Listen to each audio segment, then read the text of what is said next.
Nosso tema é sobre treinamento de força e emagrecimento, apresentado na disciplina de Medidas e Avaliação, no curso de Educação Física, na Universidade Federal do Paraná, com o professor Raul Oziek e apresentando sou eu, Isabela e Alexia.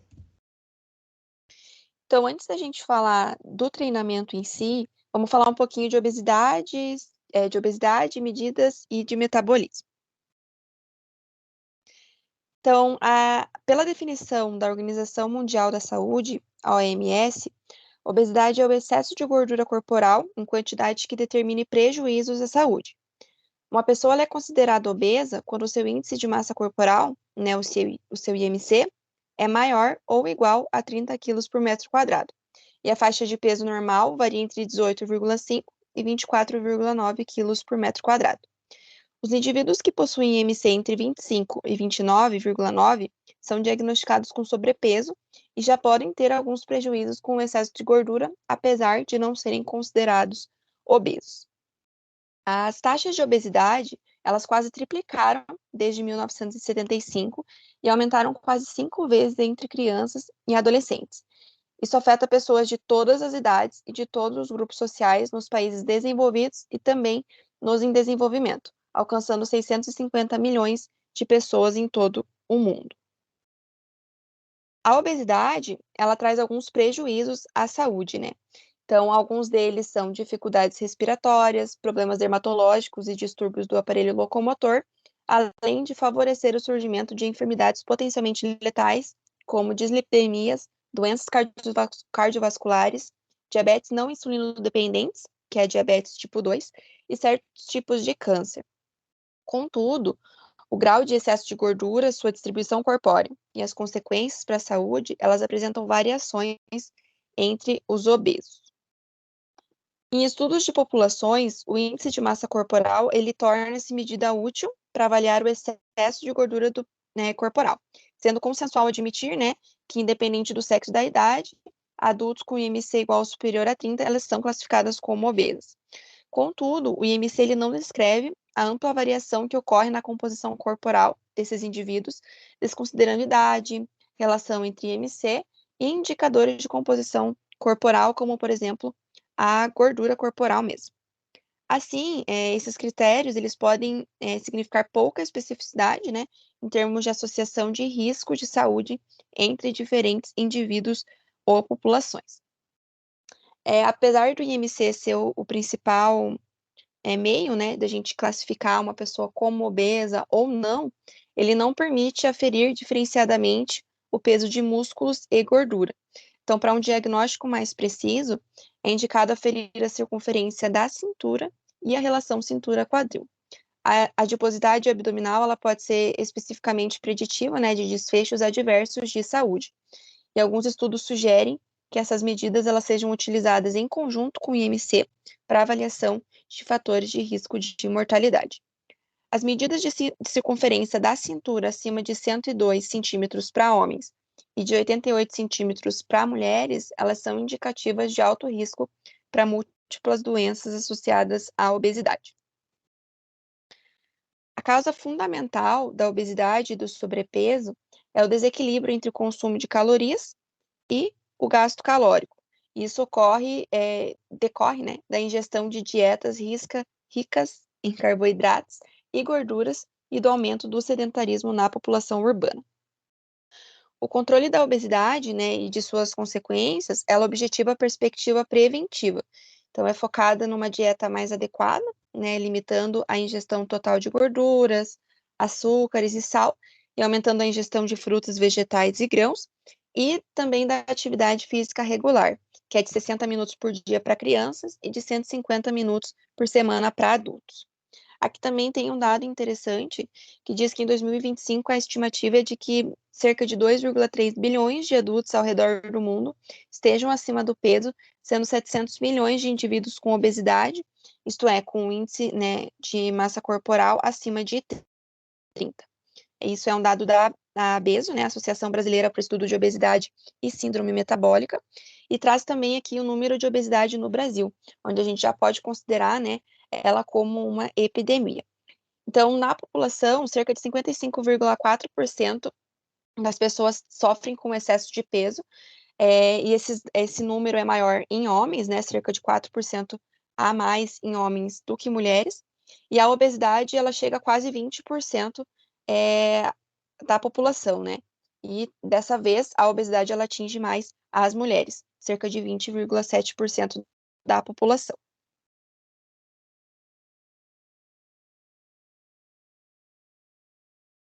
Então é importante a gente entender também um pouquinho do metabolismo energético, né, de como acontece, algumas funções lá do nosso organismo, para entender como acontece esse estoque de gordura no corpo. O metabolismo energético, eles são todas as alterações químicas, né, que produzem a energia necessária para que o organismo dos seres vivos eles funcionem de maneira adequada. Ele pode ser dividido em dois grupos: o anabolismo, que são as atividades químicas que permitem a formação de moléculas complexas, e o catabolismo. E é nesse tipo de metabolismo energético que acontecem as reações de degradação da molécula, ou seja, todas as reações em que os compostos orgânicos complexos são transformados em moléculas simples, que é o que acontece no nosso processo lá de digestão. Os alimentos eles são degradados e transformados em substâncias simples e, consequentemente, há produção de energia. Na obesidade, o anabolismo, né, a formação de tecido gorduroso, supera o catabolismo, que é o consumo desse tecido. O organismo humano, ele constitui-se de um sistema termodinâmico que necessita de energia, né, para manter o funcionamento, e para isso ele encontra-se em constante troca com o meio ambiente. A energia para manter os processos vitais, ela é obtida pela oxidação de nutrientes contidos nos alimentos que são ingeridos. Essa energia ela é armazenada primeiramente como trifosfato de adenosina, o ATP, que é formado a partir da oxidação da glicose, proteína ou do lipídio.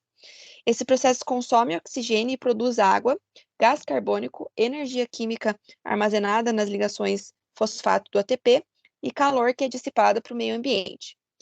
Aproximadamente 65% da energia liberada na oxidação de substratos é transformada em energia química armazenada no ATP e cerca de 35% da energia é liberada sob a forma de calor. Sabe-se que a obesidade é um desequilíbrio, né, do balanço energético e se desenvolve quando a ingestão de energia proveniente dos alimentos é maior que o gasto energético total, o qual é composto pelo gasto energético em repouso, o efeito térmico dos alimentos e do efeito térmico das atividades físicas. Quando ocorre um balanço energético positivo, ou seja, quando a ingestão é maior do que o gasto energético, o excesso de energia ele é transformado em lipídio, o triacilglicerol, e ele é depositado em um órgão altamente especializado em estocar energia, o tecido adiposo, branco. Porém, os fatores que levam a esse desequilíbrio não são muito bem estabelecidos. Aí também é interessante a gente entender alguns termos, como a taxa metabólica basal e o gasto energético total. A taxa metabólica basal, o TMB, é a quantidade de energia necessária para a manutenção das nossas funções vitais ao longo de 24 horas. Ela é medida em calorias, que é a energia extraída pelo nosso corpo, né, a partir dos macronutrientes, que são carboidratos, proteínas e gorduras no total. Já o gasto energético total, diário, é o termo utilizado para definir a quantidade de energia necessária para que o nosso organismo realize as funções vitais, né? Somada às atividades do dia a dia, que o organismo, para que perdão, ele compreende o gasto basal, o efeito térmico das atividades físicas e o efeito térmico dos alimentos. O efeito térmico da atividade física em específico é o componente mais variável do gasto energético, porque ele varia de indivíduo para indivíduo, bem como de um dia para o outro. Então, pode ser que hoje você gaste X calorias em uma atividade e amanhã, fazendo a mesma atividade, você gaste um outro total de calorias. Em indivíduos sedentários, ele representa cerca de 15% do gasto energético total, enquanto que nos indivíduos ativos, o efeito térmico da atividade física pode chegar a 30%. O gasto energético, ele representa o total, então, de energias consumidas por uma pessoa ao longo do tempo, mais do que apenas as funções vitais, como a taxa metabólica basal, ele também leva em consideração essa energia consumida nas atividades físicas. Se o metabolismo corporal ele for aumentado, o processo de emagrecimento ele vai ser mais rápido, porque o metabolismo reduzido retarda o processo de emagrecimento. As atividades físicas, né, sejam elas espontâneas, que são as não programadas, e também as voluntárias, que são as programadas, elas correspondem a cerca de 20, 40% do gasto energético diário. Então, a atividade física é o componente que mais pode atuar, onde mais a gente pode atuar, né, para incrementar o gasto metabólico no dia a dia. Sobre o treinamento de força. Então, segundo Fleck e Kramer, o treinamento de força é também conhecido como treinamento resistido ou com pesos, sendo um tipo de exercício que exige que a musculatura corporal se movimente ou tente se movimentar contra uma força oposta, geralmente exercida com algum equipamento. Os indivíduos que utilizam o programa de treinamento resistido esperam que ele produza determinados benefícios à saúde e à aptidão física, tais como aumento de força, aumento de massa magra, a diminuição da gordura corporal e melhoria do desempenho físico em atividades esportivas e da vida diária, além também de mudanças na pressão arterial, no perfil lipídico e sensibilidade à insulina. Em relação à especificidade da fonte energética, ela se refere ao conceito que o treinamento físico pode provocar adaptações dos sistemas metabólicos predominantemente utilizados para suprir a energia necessária aos músculos que realizam determinada atividade física. E são elas a fonte energética anaeróbica e a aeróbica. A anaeróbica ela é de curta duração e alta potência, mais específico pelo sistema ATP-CP. Esse sistema ele é um sistema de energia adenosina trifosfato fosfocreatina e ele é capaz de fornecer energia imediata, consumida em até 30 segundos, sendo menos ou 30 segundos, né, no caso. E a aeróbica, ela é de longa duração e baixa potência, ela é dividida em dois. O sistema glicolítico, ele é um sistema em que o carboidrato é utilizado como substrato de energia, é o sistema do ácido lático, que ele pode produzir uma quantidade de energia maior que o sistema ATP-CP, mas a quantidade que pode ser obtida é limitada pelos efeitos colaterais do aumento da acidez. A potência muscular diminui e tem uma duração de cerca de 1 minuto a 3 minutos. Já o sistema aeróbio ou oxidativo, o oxigênio participa na produção de ATP e ele consegue metabolizar carboidratos, a gordura, que são os ácidos graxos, e proteína. Ele participa no processo do ciclo de Krebs e a cadeia de transporte de elétrons. Ele é o menos potente para exercícios com intensidade máxima, só que ele consegue fornecer uma quantidade praticamente ilimitada de ATP durante um longo período de tempo. Ele é uma fonte predominantemente utilizada para atividades submáximas ou de longa duração. E isso os autores também comentam que o treinamento resistido é geralmente utilizado para provocar essas adaptações das fontes energéticas anaeróbicas. Mas, no entanto, o treinamento resistido pode ocasionar aumentos na capacidade aeróbica, conforme indicam os aumentos no consumo máximo do oxigênio. E cada atividade demanda um perfil particular de energia, dependendo das exigências fisiológicas específicas. Tá, mas por que seria importante ao invés de só cardio? Então, sobre o treinamento de força, a gente traz estudos recentes. Então, um deles é a revisão de literatura sistemática e meta-análise, publicada em 2021, com o tema de efeito do treinamento resistido em adultos saudáveis, sobre o percentual de gordura corporal, massa de gordura e gordura visceral. Esse estudo, de grosso modo, ele teve como método a análise de 54 estudos, com aproximadamente 3 mil participantes sem experiência com treinamento resistido. E essas sessões de treino duram em torno de 45 a 60 minutos, com 2,7 sessões por semana. Esse estudo, com todos esses métodos, teve uma duração em média de 5 meses de treinamento físico. Como resultado, observaram que, em média, tiveram uma redução de 1,4% na gordura corporal e uma redução de 0,55 quilos na massa de gordura em relação com os que não fazem exercícios.